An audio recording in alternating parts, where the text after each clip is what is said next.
Bom dia, queridos. Mais uma semana se passou e parece que aquilo que poderia ser um pequeno receio entre nós começa a se tornar realidade, não é mesmo? Essa semana nós tivemos a primeira confirmação de um membro da nossa igreja que está com coronavírus, nosso irmão Denis. Nós também oramos pelo sobrinho e pela filha da Rose, os dois testaram positivo para coronavírus. E nós temos conhecimento de outras pessoas com sintomas, mas que estão tratando em casa e não fizeram o teste. Hoje, que eu saiba, nós temos 5 pessoas pelo menos desempregadas na nossa igreja e nós temos mais 4 pessoas que tiveram seus salários ou suspensos ou então reduzidos. Como fica o nosso coração? Você sente que o seu medo tem aumentado? A palavra dessa manhã eu espero que o ajude a deixar o seu medo de lado. Em 1 João 4,18, nós lemos: no amor não existe medo, antes o perfeito amor lança fora o medo. Ora, o medo produz tormento. Logo, aquele que teme não é aperfeiçoado no amor. Quando eu penso no valor precioso de estar livre do medo, livre da ansiedade, cheio de paz, cheio de alegria, mesmo diante de uma situação como a que nós vivemos, a minha pergunta é a seguinte: quem é que pode ter essa garantia dada por Deus e sustentada também por Ele? Garantia de uma paz inabalável e de contentamento constante, mesmo em meio às circunstâncias difíceis, né? Quem pode descansar nessas promessas? A palavra de Deus é que nos ensina sobre essa possibilidade de paz e segurança, longe do medo. Em Hebreus, capítulo 13, versículo 6, nós lemos: o Senhor é o meu auxílio, não temerei. Que me poderá fazer o homem? Ao longo da semana, eu também tenho compartilhado com alguns de vocês textos que têm me confortado no meio dessa pandemia. Lá em Salmo 94, 19, nós lemos: nos muitos cuidados que dentro de mim se multiplicam, as tuas consolações me alegram a alma. Ainda em Salmo 27:1, nós lemos: o Senhor é a minha luz, é a minha salvação. De quem terei temor? O Senhor é meu refúgio, de quem terei medo? E ainda, Filipenses 4, 6 e 7. Paulo aqui nos dá a receita de paz, quando diz: não andeis ansiosos de coisa alguma, em tudo, porém, sejam conhecidas diante de Deus as vossas petições, pela oração e pela súplica, com ações de graça. E a paz de Deus, que excede todo entendimento, guardará vosso coração e a vossa mente em Cristo Jesus. Sem medo, sem ansiedade, temos paz sobrenatural em toda e qualquer situação, sendo ela boa ou má, com coronavírus ou sem coronavírus. E é isso que Deus nos oferece. Então, eu quero dar uma paradinha aqui na nossa meditação para que a gente ore. Vamos orar fazendo conhecido diante de Deus esses nossos temores e assim nós vamos poder desfrutar dessa paz que excede todo entendimento. Baixe sua cabeça, vamos orar. Pai querido, nós te louvamos por mais esse momento na tua presença, mas te louvamos acima de tudo, porque nosso relacionamento com o Senhor, Deus Todo-Poderoso, Criador e sustentador de todas as coisas, inclusive a vida, nos promete aqui na tua palavra que o Senhor estando do nosso lado, nós podemos descansar, nós podemos experimentar essa paz, ao invés de vivermos ansiosos nesses dias tão difíceis, Senhor.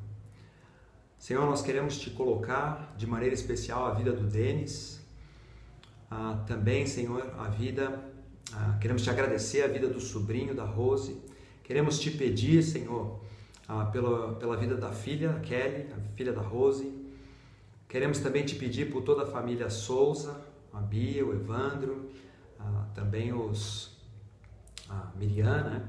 E os meninos também, para que eles não peguem, né, deles essa virose, né? Não sabemos se é o coronavírus. Queremos colocar, Senhor, cada família dessa igreja nas Tuas mãos, cada um que está sofrendo com a falta de emprego, com a diminuição da sua renda, cada um que vai encarar nos próximos meses uma insegurança, tanto de saúde como financeira. Queremos, Senhor, como igreja, reconhecer a Tua soberania, o Teu cuidado, e queremos Te pedir para que o Senhor, em tudo isso, nos ensine, nos faça mais parecidos com Jesus, porque é para isso mesmo que o Senhor tem planejado, né, as tribulações na nossa vida. Colocamos tudo isso nas Tuas mãos e pedimos para que, fazendo assim, nós possamos desfrutar da paz que excede todo o entendimento, tranquilidade e confiança de que o Senhor está no controle. É minha oração, no nome de Jesus. Amém. Vamos voltar então à pergunta inicial. A quem Deus promete essa experiência sobrenatural de paz e segurança? Porque, queridos, o que nós precisamos agora não é uma falta de medo ou um contentamento baseado na falta de conhecimento ou na fuga da realidade. O objetivo das nossas vidas não é apenas ter um pensamento positivo nesse momento, né, sem conhecer a realidade que nós estamos enfrentando e que ainda iremos enfrentar. A palavra de Deus afirma em várias passagens que nós no mundo passaríamos por aflições, que nós não deveríamos estranhar quando elas nos afligissem, que é na tribulação que nós crescemos em maturidade e que por isso nós deveríamos então nos alegrar quando as aflições chegassem. O nosso objetivo então é ter para nós mesmos e para outras pessoas com as quais nós nos relacionamos uma confiança, uma tranquilidade, tanto espiritual como emocional e também física, que provém do nosso relacionamento com Cristo, que vai durar para sempre, independentemente das circunstâncias. Então, não é um tipo de segurança que nós vemos nos filmes de super-herói, não é? Onde o herói ele está confiante de que nenhum mal vai atingi-lo, mas ele está confiante em si mesmo. Mas a gente sabe que tudo isso é ficção, não é? E a gente precisa basear a nossa confiança na realidade. Qual é a realidade para nós? Responder essa pergunta vai nos ajudar a ter uma atitude correta do problema e a experimentarmos essa paz que vem de Deus. Nós sabemos, por exemplo, que Deus é real, que Ele é amor, mas sem deixar de ser justo também. E por isso as calamidades acontecem. Nós sabemos que o pecado e o inferno são reais e por isso é preciso haver condenação da parte de Deus. Nós sabemos que Jesus e o seu sacrifício na cruz são reais e nisso nós temos esperança. Nós sabemos que o Espírito Santo que nos convence do nosso pecado, ele é real. E sabemos ainda que a nossa alma é real e ela vai existir para sempre, seja no céu ou no inferno. Essas são grandes realidades do universo e nelas nós devemos basear, fundamentar a nossa confiança e não nas circunstâncias e nas notícias dos últimos dias. O que Deus está fazendo com o coronavírus entre nós? Eu comecei a responder essa pergunta há 20 dias atrás, num vídeo chamado Por que Deus permite uma situação como essa? Eu vou deixar na descrição desse vídeo aqui o link daquele primeiro vídeo que eu fiz. Se você ainda não assistiu, você pode acessar e assistir. Mas o que Deus está fazendo com o coronavírus entre nós é nos forçar a pensarmos no que é real e eterno. Esse é um dos testes decisivos para dizer se a nossa vida ela está baseada na realidade ou em outras seguranças que não são o plano de Deus para a nossa vida. Um teste que vai denunciar aquilo que sustenta a nossa vida hoje. E esse teste é a presença ou ausência do medo. Pense comigo. Que presente maravilhoso Deus está dando para nós. Descobrirmos, enquanto ainda tem tempo, quais são os pilares, quais são as bases, os fundamentos que sustentam, que dão alegria para a nossa vida, que sustentam a nossa paz aqui na Terra. Eu não quero que minhas conversas com vocês ao longo da semana sejam apenas assim, não tenha medo, vai dar tudo certo, né? O povo de Deus não pega essas coisas.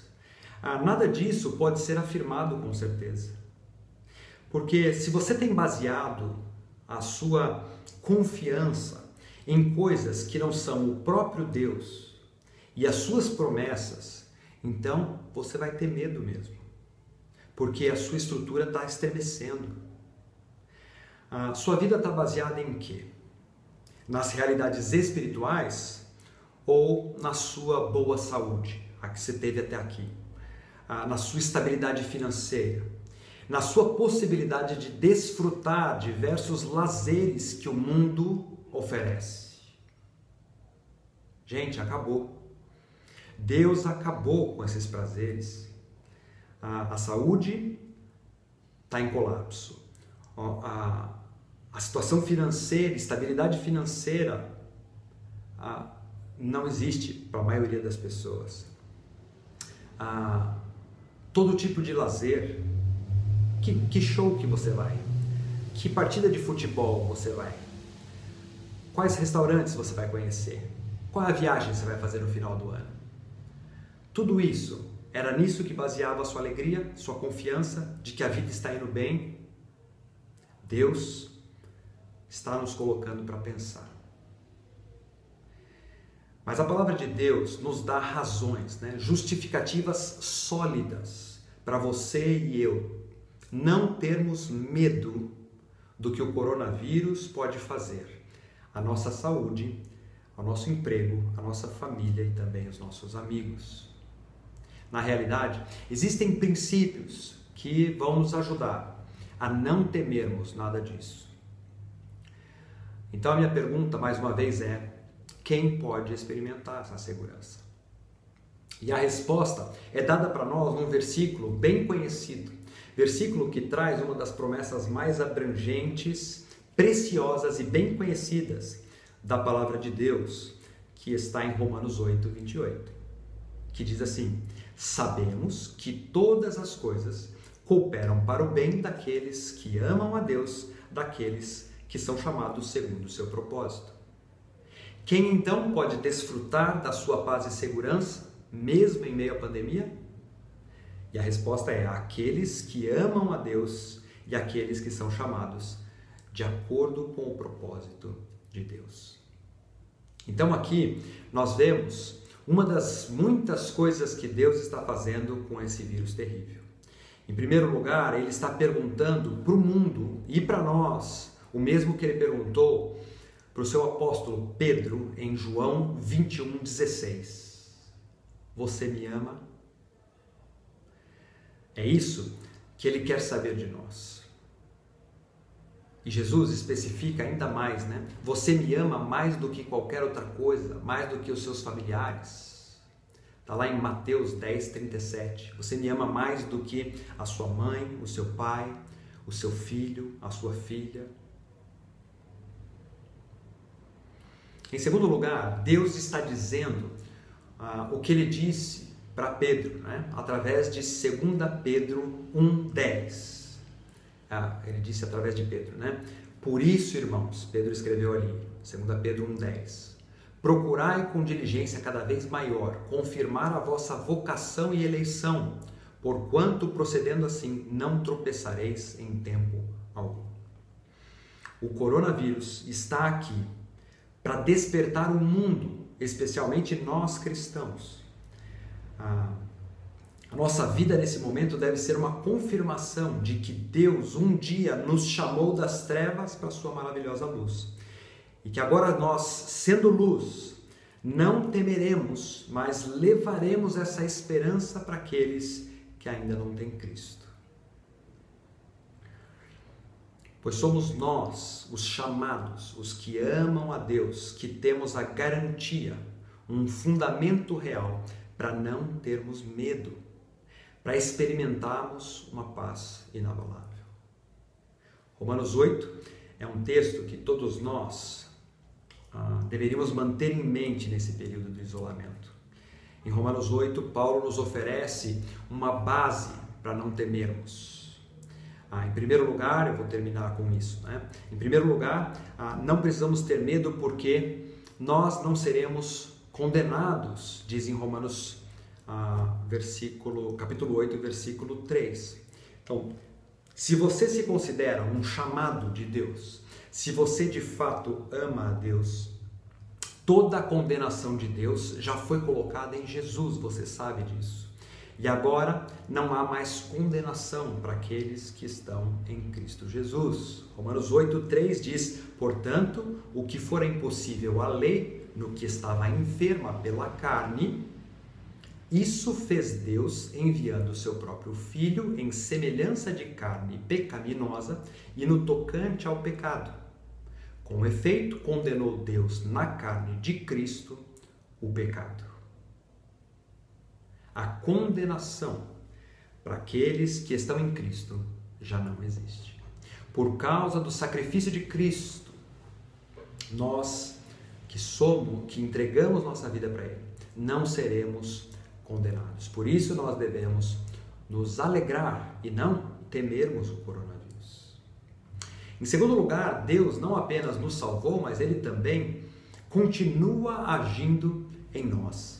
A disposição de Deus em sacrificar seu único Filho pelos chamados, por aqueles que o amam, significa que Ele não apenas morreu no nosso lugar, mas que Ele também nos dará tudo o que for necessário para o nosso bem eterno. Em Romanos 8,32, nós lemos: aquele que não poupou o seu próprio Filho, antes por todos nós o entregou, porventura não nos dará graciosamente com ele todas as coisas? Então, queridos, tudo o que nós precisamos para glorificar a Deus e ter alegria hoje, Cristo já providenciou na cruz. E isso inclui passarmos por essa pandemia sem temor, sabendo que Deus está no controle e promete cuidar de nós. E em terceiro e último lugar, nós temos a esperança futura. Ninguém que foi chamado por Deus vai deixar de alcançar a glória eterna. Existe na nossa salvação uma aliança, um compromisso de Deus para conosco, de que Ele nos guardará para sempre, nós que somos os seus chamados. Nós estudamos bastante sobre isso no Evangelho de João. Mas aqui em Romanos 8:30, ele diz novamente, né? Aos que predestinou, a esses também chamou. Aos que chamou, a esses também justificou. Aos que justificou, a esses também glorificou. Por isso, queridos, nós temos a esperança desse cuidado enquanto estivermos aqui, mas também a esperança de passarmos a eternidade com o nosso Deus Salvador. Então, o que isso tudo significa?